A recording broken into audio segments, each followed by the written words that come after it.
In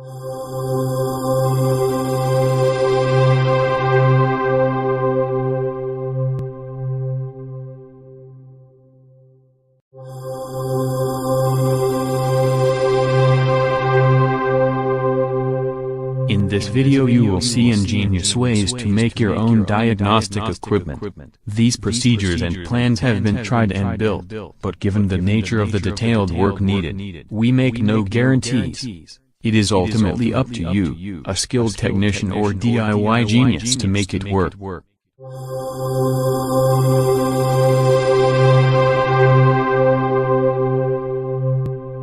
Ignition key transponder detector. Modern automotive anti-theft systems use a coded ignition key to authorize the engine turn on.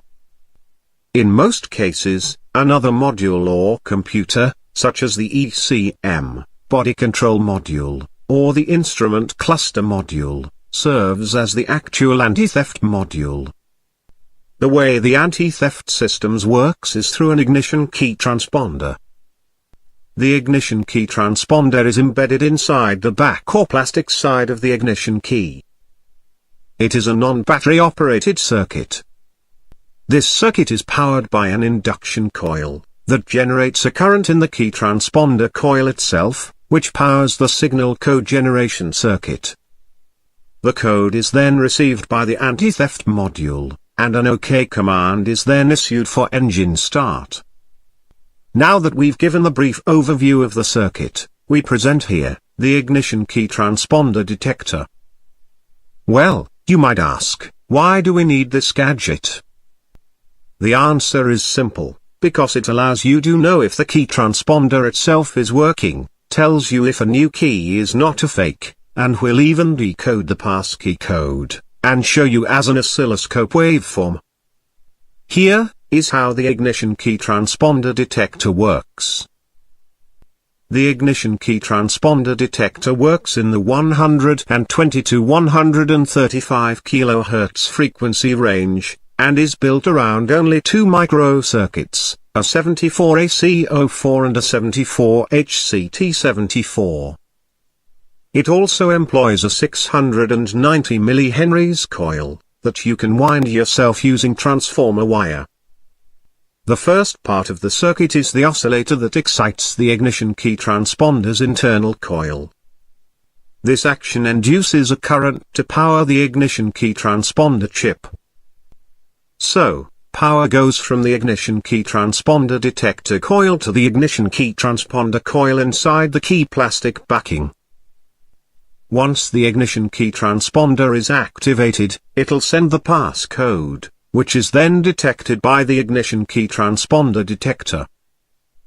So the ignition key transponder detector coil sends power, and detects at the same time. The second part of the circuit filters out all the hash from the power generation part and carrier wave, and only leaves the pass code. At this point, you can feed the detected code to an oscilloscope and have a clear waveform view of the actual passkey code. You'd have to freeze the actual waveform to view the fast-moving digital code. Then, the passcode is also fed to the 74HCT74 microchip to drive the green LED. This last part of the circuit simply receives the digital code, senses the positive peaks of the square wave, and drives the LED. For all practical purposes, you don't need an oscilloscope. Just put the key close to the 690 mH coil, seen here with red arrow, and watch the LED blink. If it does, then it is a true ignition key transponder key, and not a fake.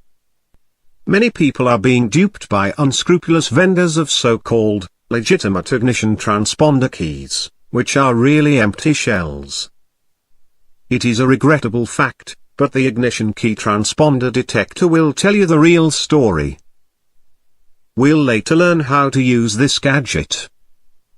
But, for now, know that the ignition key transponder detector will serve you well for many years to come.